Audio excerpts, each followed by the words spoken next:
kind of pretty much fulfilled my objective here with showing you the comparisons between these sons of God as being stout, and then if you follow the description with the Antichrist as being described as such, and then you understand the consistency of the description of these beings in the past, and you find out the same consistency of the description of these beings is recorded in the Bible, well, the only thing that we now understand is that the modern interpretation is off for how this person, this being, is being described in his physical form.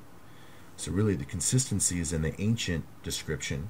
It's closer because these people lived more closer to these beings while they were materialized in a flesh form.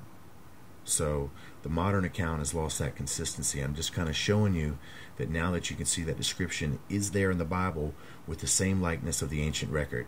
You should be able to make, better decisions here as you kind of look at all this.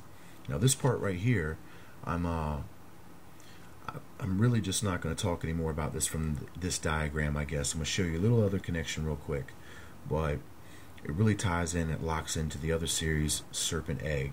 So I'm going to go ahead and save it for that. But I do want you to see that it is entirely consistent for those of you who have been watching what we've been talking about. It's the same fractal truth of information. Okay? The truth is in all things, and once you can begin to recognize it, you will see it in everything in its consistency, and just as simple as what we're showing right here. So once again, we have the serpent that starts off at the Eden event, which is basically the exact same thing we have here, friends. And then of course we have 7 cyclic stages, okay? And then it ends in the materialization of this being, supposedly the enlightenment of the world, just like the chakras.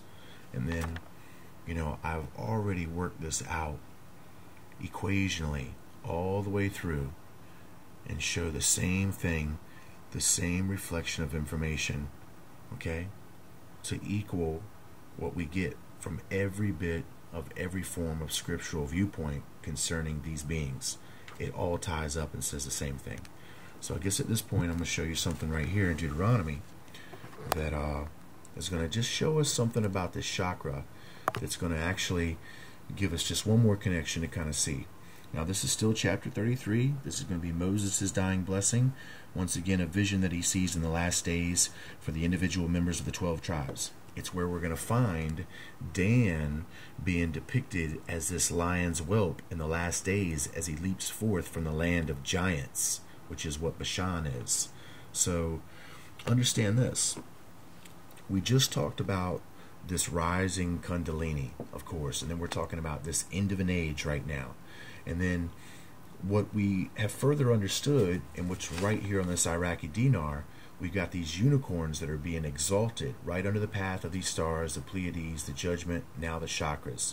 Well, what we see here is that the descendants of Joseph are being symbolized as having this crown on the top of their head. Now, what did I just show you? Now, this is at the end of age.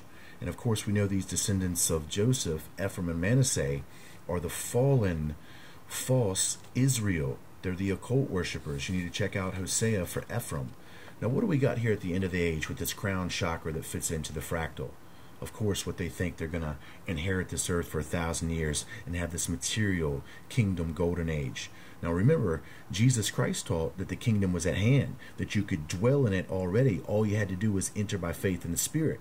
So this material kingdom age by 1,000 years doesn't pan out with the material reign of Christ on it. That's supposed to be the false prince who's supposed to put himself into a material form. So it's the same fractal. We see at the end of the age the descendants Ephraim and Manasseh, which, as I said, just so happened to be the unicorn right here, as recorded. And then, of course, it's recorded right here. It says it right there. Do you see that? It says, like the horns of unicorns, with them shall push the people together to the ends of the earth, and they are the 10,000s of Ephraim, and are the thousands of Manasseh. So there's the fractal. We see that this crown chakra, this enlightenment, is going to be fulfilled on the head of the descendants of Joseph. In other words, false Israel in the last days. So now look, here we go. We've got Dan. Dan in the last days is being depicted. Guess what? Dan means judge in Hebrew. Being depicted as a lion leaping forth from the land of giants. Well, it's important when you begin to put the perspective here from Judges.